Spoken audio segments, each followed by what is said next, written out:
Morning all of you. सुप्रभात प्यारे बच्चों। आज हम लोग चैप्टर 19 को फिर से आगे बढ़ाएंगे।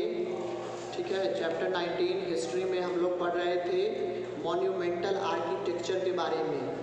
ठीक है, तो इसमें जो सबसे पहला जो दो प्रकार का जो स्टाइल था, पहला था नगारा स्टाइल, ठीक है, और दूसरा है द्रविडियन स्टाइल। तो द्रविडियन नगारा स्टाइल हम लोगों ने उस दिन पढ़ लिया था। उड़ीसा में या उत्तर भारत में जितने भी मंदिर जो बनाए गए हैं वो सभी नगारा स्टाइल से ही बनाए गए हैं। अब द्रविडियन स्टाइल की बात करते हैं तो द्रविडियन स्टाइल एक ऐसा स्टाइल है जो कि ज़्यादातर साउथ इंडिया में पाए जाते हैं। यानी कि साउथ इंडियन जो टेम्पल्स होते हैं वो ज़्यादातर इसी स्टाइल में बनाए जाते हैं। तो आइए द्रविडियन स्टाइल के मंदिरों के बारे में, टेम्पल्स के बारे में पढ़ें। The Pallavas, Pandyas and Cholas built great temples. Pallava वंश के राजाओं ने, पांड्या वंश के राजाओं ने और चोल वंश के राजाओं ने बहुत ही सुंदर और भव्य मंदिरों का निर्माण करवाया। The Rath temple and the shore temple at Mahabalipuram and the Kailashnath temple at Kanchi were built by the Pallava kings. Rath temple यानी कि रथ मंदिर, शोर टेम्पल एट महाबलीपुरम में है ये। उसके अलावे कैलाशनाथ टेम्पल एट कांची, ठीक है, ये ऐसे मंदिर हैं जिनका निर्माण पल्लव राजाओं ने करवाया था। यहाँ आप देख सकते हैं कुछ मंदिरों की तस्वीर भी यहाँ दी गई है। पहला है शोर टेम्पल, दूसरा है कैलाशनाथ टेम्पल। उसके बाद है the Pandyas constructed many temples at Madurai. Madurai में, जिसका आज नाम जो है मदुरई से मद्रास बना और मद्रास के बाद जो है चेन्नई हो गया उसका नाम। ठीक है, तो पांड्या वंश के राजाओं ने कई मंदिरों का निर्माण करवाया, खास करके मदुरई में यानी कि चेन्नई में। The Chola kings built many temples including the Brihadeshwara temple at Thanjavur which is also known as Rajarajeshwara temple. ठीक है, चोल राजाओं ने कई बड़े बड़े और विशाल मंदिरों का निर्माण करवाया, जिसमें से थांजावुर में जो एक टेम्पल है जिसका नाम है बृहदेश्वर टेम्पल, ठीक है, जिसको राजा राजेश्वर टेम्पल भी कहा जाता है। तो ये इस मंदिर का निर्माण किसने करवाया? चोल राजाओं ने। The Vitthala Swami and Virupaksha temples built by the rulers of Vijayanagar at Hampi are also built in the Dravidian style. अभी जितने भी मंदिरों के बारे में हम लोग पढ़ रहे हैं ये द्रविडियन स्टाइल से बनाए गए थे। तो विट्ठल स्वामी, उसके बाद विरूपक्ष टेम्पल्स, इन सब का निर्माण भी हम्पी में किया गया। विजयनगर के राजाओं ने इसका निर्माण करवाया और वो भी द्रविडियन स्टाइल से।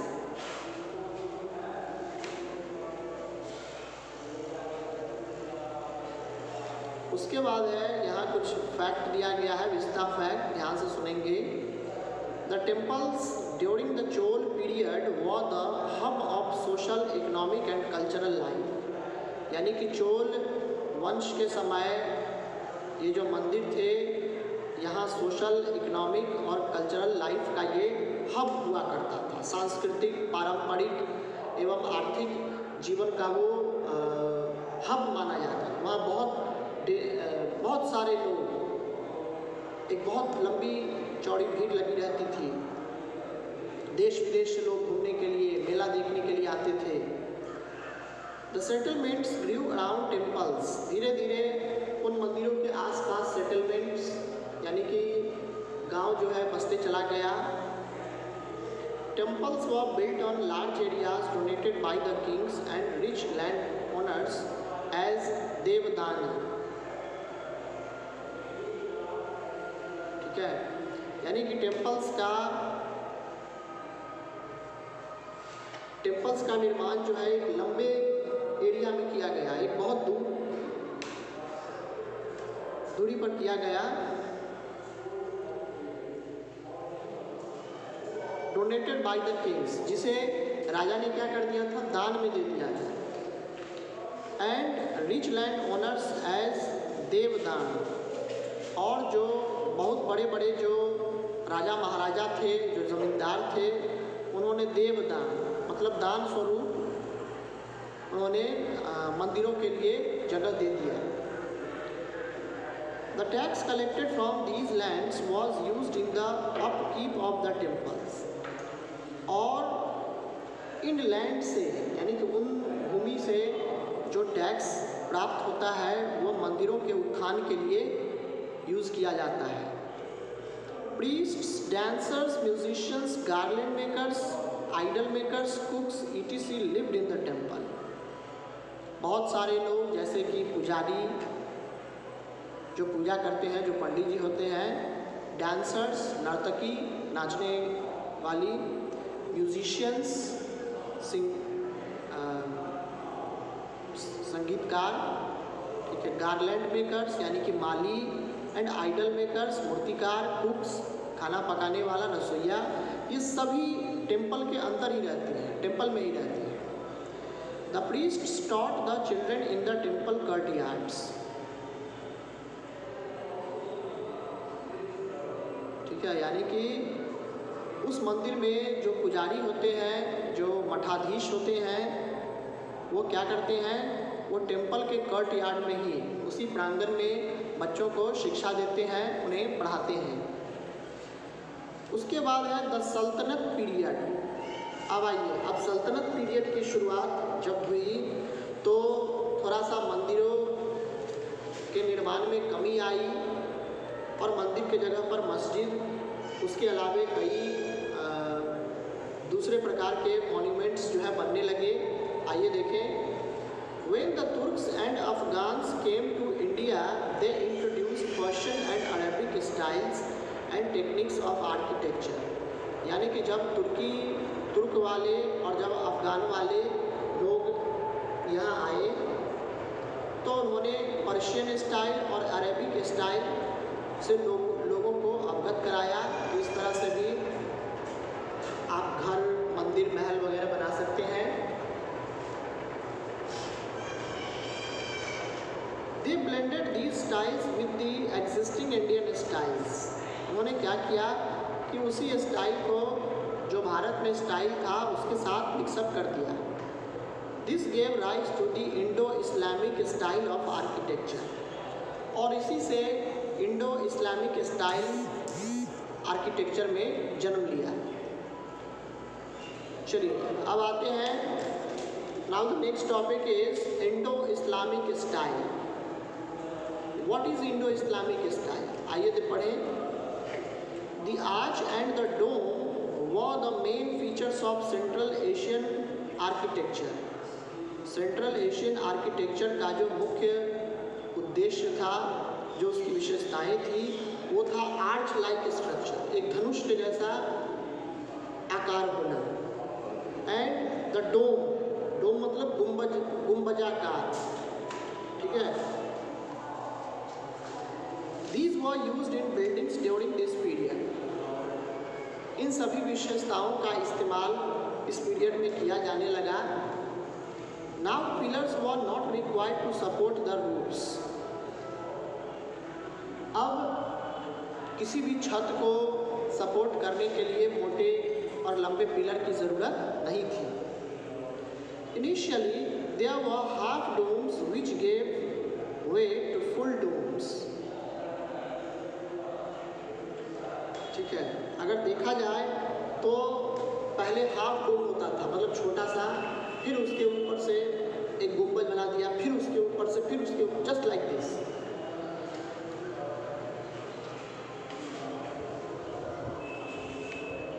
सम बिल्डिंग्स हैड मिनारेट्स, कुछ बिल्डिंग पे आप लोगों ने मीनार भी देखा होगा, एक लंबी सी ऊंची सी पॉइंटेड, उसी को मीनार कहते हैं।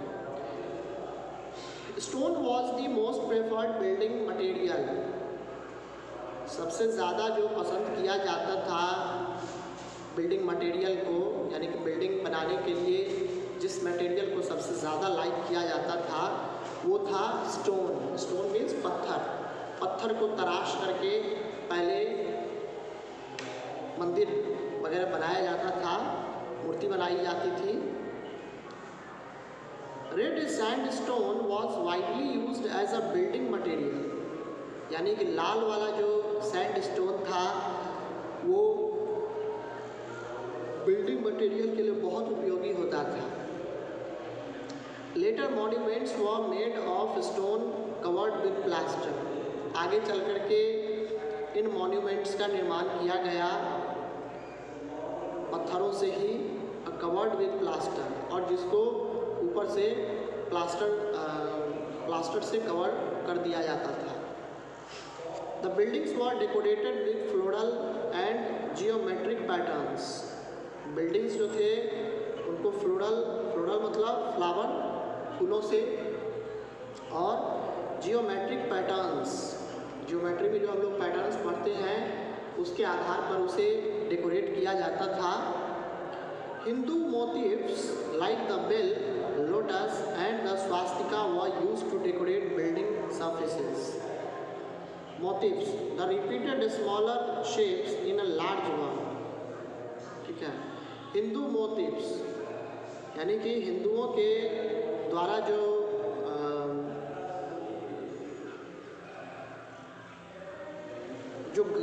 जैसे कि घंटी या कमल का फूल या स्वास्तिक का चिन्ह, इन सब का जो है बार बार उपयोग किया जाता था उस बिल्डिंग को बनाने में।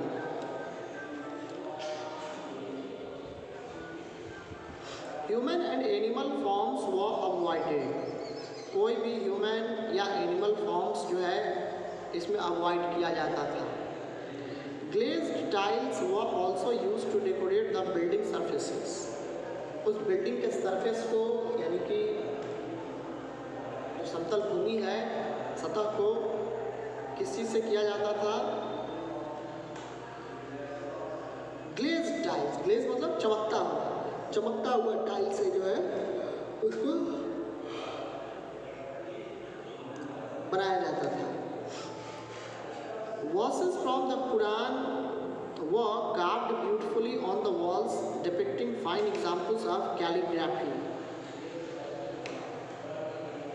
ठीक है। और कुरान में से कुछ पंक्तियों को उस बिल्डिंग के दीवार पर लिखा जाता था,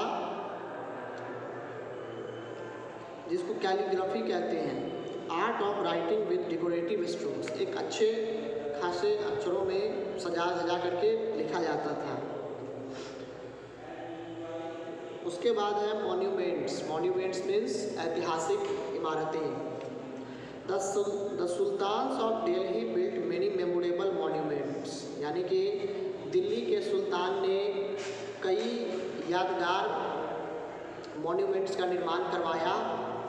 Qutubuddin Aibak built the Quwwat-ul-Islam mosque in Delhi, Qutubuddin Aibak ने दिल्ली में एक मस्जिद का निर्माण करवाया जिसका नाम पड़ा कुव्वत-उल-इस्लाम। He also built a mosque called अढ़ाई दिन का झोपड़ा in Ajmer, which is said to have been built in 2.5 days. Qutubuddin Aibak ने एक और मस्जिद का निर्माण करवाया जिसका नाम पड़ा अढ़ाई दिन का झोपड़ा, ठीक है। ऐसा जो कि अजमेर में बनाया गया था, और ऐसा कहा जाता है कि ये मात्र 2.5 दिन में ही बनाया गया था, इसीलिए इसे 2.5 दिन का झोपड़ा कहा गया। He also began the construction of Qutb Minar in 1199 and built the first story. उन्होंने कुतुबुद्दीन ऐबक ने 1199 ईस्वी में कुतुब मीनार का निर्माण करना शुरू कर दिया और 1199 ईस्वी में पहला स्टोरी यानी कि जो उसका पहला जो मंजिल है वो बन के तैयार हो गया। फिर उसके ऊपर से His son-in-law Iltutmish added 3 more stories to it. आगे चल करके जब कुतुबुद्दीन ऐबक की मौत हो गई तो उनके सन-इन-लॉ उनके जो दामाद थे इल्तुतमिश उन्होंने क्या किया कि 3 और स्टोरीज का निर्माण करवाया। आप लोगों ने कुतुब मीनार देखा होगा, एक गोल गुंबदनुमा जो है आकार का है। पहला स्टोरी तो कुतुबुद्दीन ऐबक ने बनवाया था और बाकी उसके ऊपर 3। ठीक है, जस्ट लाइक दिस।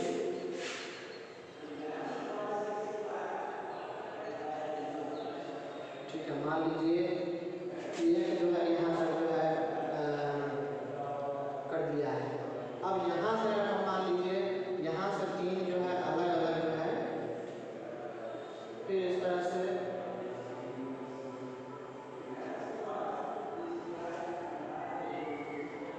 इस तरह से जो है मतलब कुतुब मीनार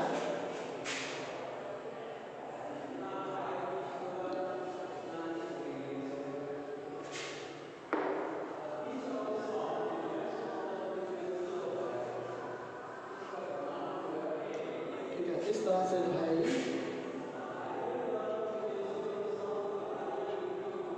इस तरह से मतलब बनाया गया। 3 मंजिल जो है इल्तुतमिश ने बनवाया और एक कुतुबुद्दीन ऐबक ने।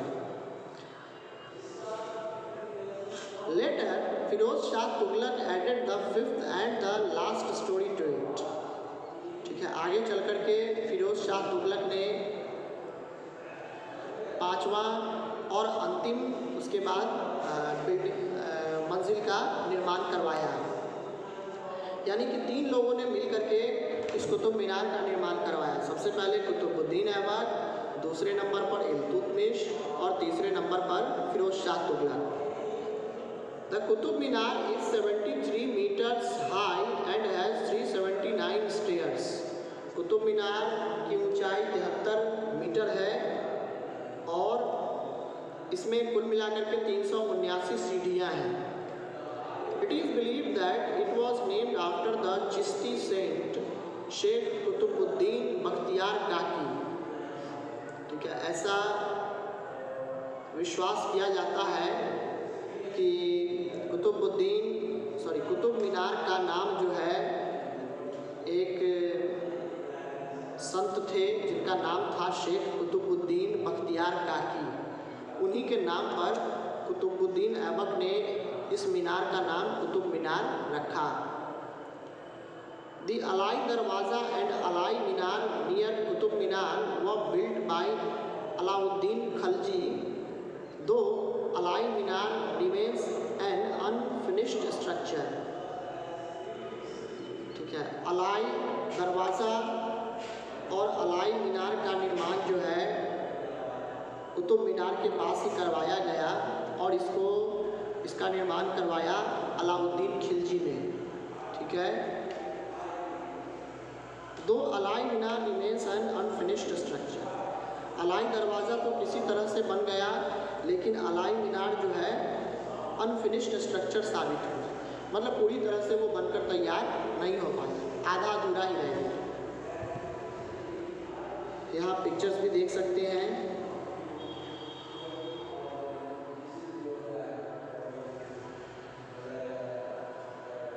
The Tughlaqabad fort is huge. The tomb of Ghiyasuddin Tughlaq is on a high platform with a marble dome. Tughlakabad का जो किला है वो बहुत विशाल है। गियासुद्दीन तुगलक का जो टॉम है, मकबरा है, वो एक ऊंचे कह सकते हैं प्लेटफॉर्म विद अ मार्बल डोम, यानी कि कुछ ऊंचाई पर जो फोर्ट वगैरह जो बना था किला, उसी पर उनका मकबरा बना हुआ है गियासुद्दीन तुगलक का। और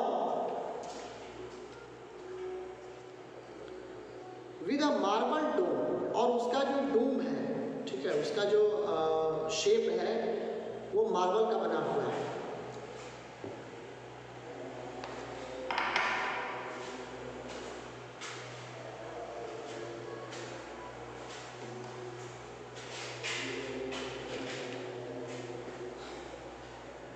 Firoz Shah Kotla had a palace and a mosque. Firoz Shah Kotla में अगर आप गए होंगे तो आपने वहाँ का महल और मस्जिद ज़रूर देखा होगा। इट वॉज बिल्ड बाय सुल्तान फिरोज शाह तुगलक। इसका निर्माण सुल्तान फिरोज शाह तुगलक ने करवाया था।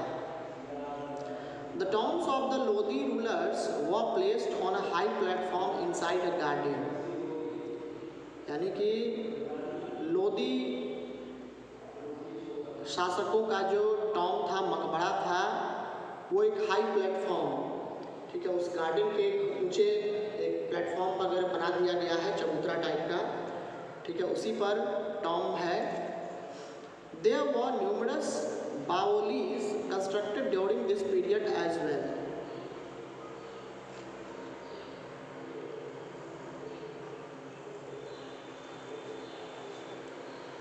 ठीक है, अब एक बच्चा यहाँ क्वेश्चन पूछ रहा है, सॉरी दीदी, व्हाट इज अ बाओली। अब यहाँ ये क्वेश्चन उठता है कि आखिर बाओली होता क्या है, ये बच्चा पूछ रहा है।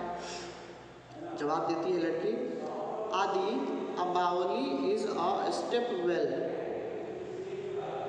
ठीक है, बाओली एक स्टेप वेल यानी कि सीढ़ी नुमा कुआं होता है। It has flights of steps and underground shelters that were added to the wells to obtain underground water. यानी कि इसमें it has flights of steps, इस पर कई सारी सीढ़ियाँ होती हैं नीचे जाने के लिए, पानी लाने के लिए। एंड अंडरग्राउंड शेल्टर्स, और कई सारे अंडरग्राउंड शेल्टर भी होते हैं। That were added to the wells too, जिसको कुओं से जोड़ दिया गया है ताकि टू ऑब्टेन अंडरग्राउंड वाटर, ताकि अंडरग्राउंड वाटर प्राप्त कर सकें। During the rainy season the rain water was collected in the baolis. Rainy season के दौरान, वर्षा ऋतु के दौरान जो बारिश का पानी है वो बाओली में जमा हो जाता है। This was the same as the rain water harvesting we do these days. यह ठीक वैसा ही था जैसा कि आज हम करते हैं रेन वाटर हार्वेस्टिंग के लिए हम टैंक्स वगैरह बनवाते हैं और उसका यूज़ फिर बाद में खेत में पानी पटाने के लिए करते हैं।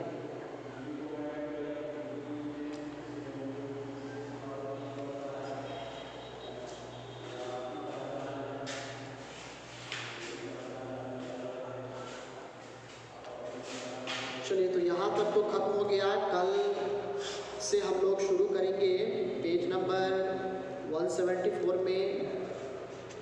जो नेक्स्ट टॉपिक है वो है बाबर। बाबर 1526 to 1530, ठीक है, इनके बारे में पढ़ेंगे।